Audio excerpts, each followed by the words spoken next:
Hello সবাই, কেমন আছেন? নতুন একটা ব্লগ আপনাদের সবাইকে স্বাগতম। দেখেন এখন দুপুর ১টা বাজে, তারপরও দেখেন কোনো রোদ নেই, মানে বৃষ্টি হবে। তার মানে আমাদের দেশের অবস্থা অনেক ভয়াবহ, মানে বন্যা হওয়ার একটা সম্ভাবনা আছে। প্রতিদিন বৃষ্টি হচ্ছে। দেখেন আকাশের অবস্থা কিরকম অন্ধকার।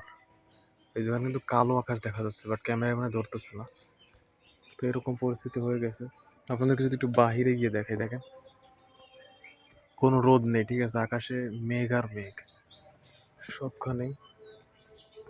সকাল থেকে আসলে এরকম ছিল না, মানে সকাল থেকে আপনার রোদ ছিল, কিন্তু হঠাৎ করে ১১টার পর থেকে আর কি এরকম শুরু হয়েছে। তো একটার সময় আসলে দেখেন পুরো ভরে গেছে, মানে মেঘে সব জায়গা মেঘাচ্ছন্ন হয়ে গেছে।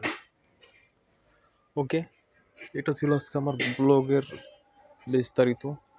তো যারা ব্লগ ভিডিও দেখতে পছন্দ করেন তারা লাইক করে দিবেন, সাবস্ক্রাইব করে দিবেন। ধন্যবাদ।